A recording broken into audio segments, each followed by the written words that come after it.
Alors control panel တွေက system နော် system နဲ့ဒီအောက်ဆုံးမှာပါတဲ့ sorry ဒီအောက်ဆုံးမှာပါတဲ့ system အကြောင်းအရာနဲ့နောက်တစ်ခုကအပေါ်ဆုံးမှာရှိရဲ့ backend and restore အကြောင်းအရာအဲ့တော့ဒီ backend and restore နဲ့အောက်ဆုံးမှာပါတဲ့ system ရဲ့အကြောင်းအရာကိုရှင်းရမယ်ဆိုလို့ရှိရင်အဲ့ဒီကပြဿနာကဘာကြောင့်မလို့ဘယ်လိုနေရာမှာဖြေရှင်းရတယ်ဆိုလို့ရှိရင်ပထမတစ်ချက်ကွန်ပျူတာကိုမှားယွင်းမှုတစ်ခုခုလုပ်လိုက်လို့ system ဘိုင်းထိခိုက်လို့ error တက်လာမယ် bias ပါတဲ့ software ကို install လုပ်ခြင်းအပြင် error တက်လာမယ်ကွန်ပျူတာပြဿနာတစ်စုံတစ်ရာဖြစ်လာမယ်ဆိုလို့ရှိရင်ဖြေရှင်းတဲ့နည်းပါအဲ့တော့အဲ့ဒီမှာအဆင့်နှစ်ဆင့်သတ်မှတ်ထားလို့ရပါတယ်ပထမအဆင့်ကတော့အဲ့ဒီကွန်ပျူတာကြီးဒီ Windows တော့ပြန်ပြီးတော့တက်လာတယ်ဒါပေမဲ့လို့ error လေးမြောက်များစွာဖြစ်နေတယ်ဆိုရင်အဲ့ဒါကိုဖြေရှင်းတဲ့နည်းရတနည်းဒုတိယနည်းကတော့ Windows လုံးဝကိုတက်မလာတော့ဘူး Windows လည်းပဲအသစ်ပြန်မတင်ခြင်းဘူးဆိုလို့ရှိရင်ဖြေရှင်းတဲ့နည်းနှစ်နည်းရှိတယ်ပထမတနည်းကတော့ restore လုပ်တယ် restore လုပ်ဖို့အတွက် restore လုပ်နိုင်ဖို့အတွက်နော် restore point လေးတွေရှိထားတယ်အဲ restore point လေးတွေရှိထားမှဒါလည်းကျွန်တော်ကနေပြီးတော့ကြတော့ system restore လုပ်လို့ရမှာပေါ့ဟုတ်ပြီနော်အဲ့တော့ system restore လုပ်ဖို့အတွက် restore point လေးတွေရှိရမယ်တနည်းအားဖြင့်နော်အဲ့ဒီအချိန်တော့ကထားပါတော့ဒီနေ့ဒီရက်ဒီအချိန်ကို restore point အနေနဲ့ထားမယ်ဆိုရင်နောက်တစ်ချိန်မှာကွန်ပျူတာကြီးပြဿနာတစ်စုံတစ်ရာဖြစ်လာပြီဆိုရင်ဒီနေ့မှတ်ထားခဲ့တဲ့ restore point နေရာကိုပြန်ပြီးတော့နဲ့ဘာလို့ပေးလိုက်တာလဲနောက်ပြန်ဆုပ်ပေးလိုက်လို့ရှိရင်ဒီကွန်ပျူတာကြီးဒီပြဿနာပြန်ပြေလည်သွားတယ်အဲ့ဒီနောက်ပိုင်းမှာဖြစ်လာခဲ့တဲ့ဒီနေ့ဒီရက်ဒီအချိန်ကို restore point အနေနဲ့ထားပြီးတော့ပြန် backup လုပ်လိုက်ရှင်နောက်တစ်ချိန်စီဒီနေ့ဒီရက်ဒီအချိန်မှာသုံးခဲ့တဲ့ program တွေအတိုင်း setting အတိုင်းပြန်ပြီးတော့ပြုပြင်ပြောင်းလဲသွားတယ်အဲ့ဒါပြဿနာဖြေရှင်းတဲ့နည်းကအဲ့ပထမနည်းက system restore အဲ့လိုမျိုး system restore လုပ်နိုင်ဖို့အဆင့်ကပထမဦးဆုံးဘာတွေလိုအပ်တယ်လဲ restore point ခုထားဖို့လိုအပ်တယ်ဟုတ်ပြီအဲ့တော့ဒီနေ့ဒီရက်ဒီအချိန်ကို restore point နေနဲ့ထားကြအောင်မယ်ဆိုလို့ရှိရင်ပထမဦးဆုံးဘာလုပ်မလဲကွန်ပျူတာကို right click ထောက်တယ်ပြီးရနဲ့ properties ကိုဝင်ပြီးရနဲ့ system protection ကိုနှိပ်လိုက်တယ်အဲ့ system protection ကိုနှိပ်ပြီးတဲ့အချိန်ကြလို့ရှိရင်ဘာလုပ်မလဲ restore point တစ်ခုကိုဘာလုပ်မလဲ create လုပ်လိုက်မယ် restore point တစ်ခုကို create လုပ်ပြီးတော့ねအခုလက်ရှိအခြေအနေဒီထားပါတော့เนาะ software တွေအားလုံးတင်ထားရလဲပဲအဆင်ပြေတယ် driver လည်းအားလုံးတင်ထားအဆင်ပြေတယ်အဲ့တော့ကျွန်တော်ဆရာကနေပြီးတော့ point တစ်ခုကို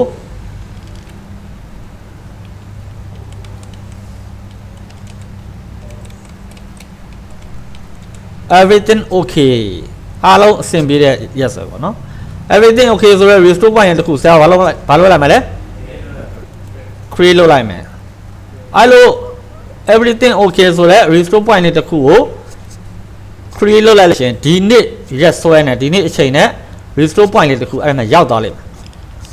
အဲ့လို restore point လေးတစ်ခုကို create မလုပ်ထားပဲနဲ့ system restore လုပ်လို့ရမလားမရဘူး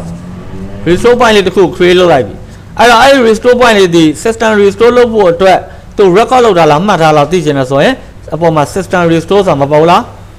ပေါ်တယ်အဲ့ system restore နှိပ်လိုက်ပြီးရနဲ့ဘာလုပ်မလဲ choose a different restore point ဆိုနှိပ်ပြီးရနဲ့ next နှိပ်လိုက်လို့ရှိရင် everything okay ဆိုတော့ restore point လေးတစ်ခုမရောက်နိုင်ဘူးလားရနေတယ်အဲ့ everything okay ဆိုတော့ restore point လေးနှိပ်ပြီးရနဲ့ဘာလို့လဲ next ပြီးရနဲ့ finish နှိပ်လိုက်ခြင်းကွန်ပျူတာက reset ကြသွားပြီလို့ရှိရင်ဘာဖြစ်လဲသူအားလုံးအဆင်ပြေတဲ့ everything okay လုပ်ခဲ့တဲ့ yes ဆွဲကိုပြန်သွားမှာပေါ့အချိန်ကိုပြန်သွားမှာပေါ့ဟုတ်ပြီလားအဲ့တော့ restore point လေးမှတ်ထားပြီးတော့ခါကျတော့ဆရာကနေပြီးတော့ပြန်ပြီးတော့ system ကို restore ပြန်လုပ်တာဟုတ်ပြီ အဲ့ဒါကတော့တနည်းနောက်တနည်းကအဲ့အခုဒီကနေရှင်းပြခဲ့တဲ့နည်းကအခု restore point မှတ်ခဲ့တဲ့မှတ်ပြီးရတဲ့နော် backend restore ပြီးရတဲ့ recovery system setting of your computer ပြီးရတဲ့ open system restore ဆိုပြီးရတဲ့ဘာလို့တာလဲ restore လောက်တာကို restore လုပ်ခဲ့တဲ့ point လေးတွေကိုလိုက်ပြန်ရှာပြီးရတဲ့ restore point တစ်ခုလောက်တာအဲ့ဒါက window တက်တဲ့အချိန်ဟလား window တက်နေတဲ့အချိန်အတော်အတွင်းမှာပြန်ပြီးရတဲ့လောက်ရတချို့ computer ရဲ့ window လောင်မှာလုံးဝမတက်တော့တဲ့အချိန်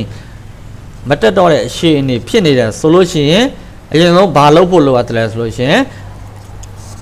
create a system repair disk ဆိုတာမလိုအပ်ဘူးလားလိုအပ်တယ်အဲ့ဟို repair disk เนาะပြန်ပြီးတော့ပြင်နိုင်မဲ့ disk လေးတစ်ခု DVD အခွေလေးတစ်ခု CD အခွေလေးတစ်ခုကို save လုပ်ထားလိုက်မယ် create လုပ်ထားလိုက်မယ်ဆိုလို့ရှိရင်တချိန်မှာပြဿနာတက်လာတဲ့ Windows လုံးဝမတက်နိုင်တော့ဘူးဆိုလို့ရှိရင်အဲ့က disk အခွေလေးနဲ့ system restore လုပ်လို့လည်းရတယ်နောက်ပြီးလို့ရှိရင် system repair လည်းပဲလုပ်လို့မရဘူးလားလုပ်လို့ရတယ်အဲ့တော့ကြောင့်မလို့ဆရာကနေပြီးတော့ကိုယ်မှာအဲ့လိုမျိုး repair disk လုပ်ထားတဲ့အခွေလေးတစ်ခွေရှိဖို့မလိုအပ်ဘူးလားလိုအပ်တယ်ကွန်ပျူတာသမားတိုင်းလိုအပ်တယ်အဲ့တော့ကိုယ်ကွန်ပျူတာမှာအခုအားလုံးအဆင်ပြေပါပြီအဲ့တော့ create a system repair disk ကိုနှိပ်လိုက်မယ်ပြီးရနဲ့ဘာလုပ်မလဲ create disk ဆိုပြီးရနဲ့ဘာလုပ်လိုက်မလဲခွေတစ်ခွေကူးလိုက်မယ်အဲ့လိုခွေတစ်ခွေကူးလိုက်လို့ရှိရင်နော်အခုကဒီခွေမရှိဘူးအဲ့တော့ဆရာကပြောအခွေတစ်ခွေဒါနော်တစ်ခုစမ်းဖို့ကတော့နော်ကုန်ကြမှုတော့နည်းအကျင့်ရှိမှာပေါ့လေနော်အခုအဲ့တော့ဆရာကနေအဲ့လိုမျိုးအခွေတစ်ခွေထည့်ပြီးအဲ့တော့အဲ့အခွေဒီတိန်းထားမယ်ဘယ်လိုအရှင်နေရာမှာပြန်သုံးမလဲ Windows ကြီးလုံးဝမတက်တော့ဘူးအဲ့ကွန်ပျူတာကြီးပြဿနာအကြီးကျယ်တက်နေပြီဆိုရရှင်ကြလို့ရှင်ဘာလုပ်မလဲ create a system repair disk ဆိုပြီးရနဲ့ဘာလုပ်မလဲနှိပ်မယ်ပြီးရနဲ့ create disk ကိုနှိပ်လိုက်မယ်အဲ့တော့ create disk ကိုနှိပ်လိုက်ရှင်အပြင်သူဒီအဲ့ဒီက DVD အချက်တဲကို create လုပ်ပေးနိုင်တဲ့ sorry ဘူးပြန်တက်နိုင်တဲ့နော် disk တစ်ခုဖြစ်လာအောင်သူကနေပြီးတော့ create လုပ်နေတယ်အဲ့ဒီအခွေလောက်ရတဲ့အကြောင်းရင်းက Windows လုံးဝမတက်တော့တဲ့အချိန်နေမှာပြန်ပြီးတော့ကွန်ပျူတာကိုပြုပြင်နိုင်အောင်လို့ဘာလုပ်လိုက်တာလဲ create disk တစ်ချက်လုပ်လိုက်တာWindows ကွန်ပျူတာတော့တက်နေတယ်ပြဿနာလည်းရှိနေတယ်ဆိုရင်တော့ရိုး system restore နဲ့မရဘူးလားဒါကတော့ကွန်ပျူတာပွင့်နေတဲ့အချိန်မှာသုံးတဲ့ system restore recovery system setting all your computer ပြီးရနဲ့ open system restore ပြီးရနဲ့ choose next အဲ့ဒါကတော့ကွန်ပျူတာပွင့်နေတဲ့အချိန်မှာလုပ်လို့ရတယ်ဒါပေမဲ့လို့အဲ့ကွန်ပျူတာကြီးမပွင့်ဘူး Windows တော့မတက်တော့တဲ့အချိန်ဆိုရင်လို့ရှင်တော့ဘာလုပ်ရမလဲဒီ disk လေးရှိမှကိုဒီ repair disk လေးရှိမှကိုပြန်ပြီး restore point လုပ်လိုက်ရပါနော်အဲ့ repair disk လေးရှိခဲ့ဆိုလို့ရှိရင်အထက်ထဲမှာ repair disk လေးနဲ့ fast boot device မှာ DVD ရုံထားလိုက်ပြီးရတဲ့ဒီ repair disk လေးထည့်လိုက်တာနဲ့အထက်ထဲမှာပထမဆုံးအပေါ်မှာပေါ်လာမှာကတော့နော် system repair ဆိုပေါ်လာမယ် system repair ပြန်လုပ်တယ်ဒုတိယအဆင့်အနေနဲ့ကတော့ system restore ဆိုပေါ်လာမယ်ဟုတ်ပြီလားတတိယအဆင့်နေရာကတော့ဆရာတို့ image လောက်ထားတဲ့ဒီ system ဘိုင်းတစ်ပိုင်းလုံးကို copy ကူးပြီးရနဲ့နော် file နေနဲ့တင်ထားလို့ရှိရင် recovery လုပ်တယ်အဲ့ဒီအဆင့်ဒီအစောအဆင့်နောက်ဆုံးအဆင့်ရဲ့ရှေ့ရပါတော့အဆင့်ရောက်သွားပြီအဲ့တော့ပထမဆုံးအဆင့်ကတော့ကွန်ပျူတာပွင့်နေတဲ့အချိန်မှာကွန်ပျူတာကြီးပွင့်နေတဲ့အချိန်မှာရိုး system restore လုပ်တယ်ဒီကနေပြီးတော့ system restore လုပ်တယ်အဲ့တော့ဒုတိယအဆင့်နေနဲ့လုံးဝအဲ့လိုမျိုး Windows တော့မတက်တော့တဲ့အချိန်ကြလို့ရှိရင်အခုဒီမဲ့ 100% မပြီးပါဘူးလားပြီးပါတယ် 100% ပြီးသွားလို့ရှိရင်boot တက်နိုင်အောင် repair disk လေးတစ်ခုရလာတယ်ဖွင့်ကြည့်လိုက်ပါအခုလိုမျိုး file လေးတွေ့ရလိမ့်မယ်ဟုတ်လားသူဒီဘယ်လောက်မှမရှိပါဘူး142 MB ပဲရှိတယ်အဲ့142 MB လေး file လေးနဲ့ဆရာကဘာလုပ်လဲကွန်ပျူတာကို boot ပြန်တဲ့ fast boot device မှာ DVD drive ထားပြီးရတဲ့ boot ပြန်တက်ပြီးရတဲ့အဲ့ထက်မှာပါလာတဲ့ tools လေးရှိတယ်နော် system repair tool ပဲပြန်သုံးဒုတိယအဆင့်နေနဲ့ system restore ပဲပြန်သုံး ဒီ Windows ပြန်တက်အောင် backup ပြန်လုပ်လို့မရဘူးလားရတယ် restore ပြန်လုပ်လို့ရဟောအဲ့လိုမျိုး restore လုပ်နိုင်ဖို့အတွက်ကတော့ကိုကကွန်ပျူတာမှာအဲ့ပြဿနာမဖြစ်တဲ့အချိန်ကိုပြန်ပြီးရနဲ့ restore point လေးတခုထားဖို့တော့လိုတာပေါ့ဟုတ်ပြီလားအဲ့ restore point လေးတခုထားမှသာလဲဆရာတို့အခုအချိန်မျိုးပြဿနာတစ်စုံတရာတက်လာလို့ရှိရင်ဒီ repair disk နဲ့ပဲပြန်ဖြည့်ရှင်းကွန်ပျူတာ Windows တက်နိုင်သေးရဆိုတော့ Windows တက်လာပြီးအချိန်ကြမှာ system restore နဲ့ပြန်ပြီးတော့ဖြည့်ရှင်းကြိုက်တာနဲ့ဖြည့်ရှင်းလို့မရဘူးလားရတယ်အခုအစော disk လေးလောက်လိုက်တာကတော့ဆရာတို့ create a system repair disk လေးလောက်လိုက်တာကတော့ Windows လုံးဝမတက်တော့တဲ့အချိန်တွေမှာအဲ့က system repair disk လေးနဲ့ပြန်ပြီးတော့ပြုပြင်သွားတာဟုတ်ပြီလားဒီမှာ setup backup ဆိုတာကတော့ကွန်ပျူတာကြီးရဲ့ C တစ်ပိုင်းလုံး system တစ်ပိုင်းလုံးကိုအကုန်လုံးဘာလုပ်လိုက်တာလဲ backup ယူလိုက်တာ setup backup ဆိုနှိပ်လိုက်တယ်နော် setup backup နှိပ်ပြီးလို့ရှိရင်ဘယ်ထဲမှာသိမ်းမှလဲဒီထဲမှာသိမ်း F ထဲမှာသိမ်းဆရာကဘာလုပ်လိုက်လဲဒီထဲမှာသိမ်းမယ်ဆိုဒီကိုနှိပ်ပြီးရတယ်ဘာလုပ်လဲ next နှိပ်မယ်ပြီးရနဲ့ next နှိပ်မယ်ပြီးရနဲ့ save setting and run backup ဆိုလိုက်လို့ရှိရင်သူ့အထက်ထဲမှာရှိတဲ့ system ဘိုင်းနဲ့ပတ်သက်တာဟာအကုန်လုံးကိုသူကအစောကဘယ်ထဲမှာထည့်လိုက်မှလဲဆိုရင်ကိုကဒီထဲမှာသိမ်းတယ်ဒီထဲမှာ save လုပ်မယ် e ထဲမှာသိမ်း e ထဲမှာ save လုပ်လိုက်မယ်တော့ပါလားအဲ့ဒီ file လေးဒီ Windows လုံးဝမတက်တော့တဲ့အချိန်ကြလို့ရှိရင်အဲ့ file လေးကိုပြန်ပြီးတော့နော် repair disk လေးနဲ့ပြန်ယူပြီးရတဲ့အဲ့ file ကိုပြန်ပြီးတော့ဘာလုပ်မှာလဲပြန်ညှိုးပေးမှာဒီထဲမှာဆိုရင်ဒီထဲမှာ e ထဲမှာဆိုရင် e ထဲမှာပြန်ညှိုးလိုက်တာနဲ့ဒီနေ့ဒီရက်ဒီအချိန်မှာ install လုပ်ထားတဲ့အတိုင်းဒီနေ့ပုံစံအတိုင်းလေးကိုပြန်ပြီးတော့သူကဘာလုပ်လိုက်တာလဲပြဿနာဖြစ်တဲ့ရက်စွဲမှာရှိနေတဲ့ system တစ်ပိုင်းလုံးကိုဖြုတ်ချပြီးရတဲ့ပြန်အစားထိုးထည့်ပေးလိုက်တာတော့ပါလားနော်အဲ့တော့အခုကဒါကတော့မပြတော့ဘူးနော်ဘယ်အချိန်ဒီမှာလဲဆိုဆရာမင်းတို့ရှင်းပြလိုက်တဲ့အချိန်တွေ့ရဟုတ်နော်အဲ့ရှင်းပြလိုက်တဲ့အချိန်တော့ boot တက်တဲ့အချိန်ပေါ့နော်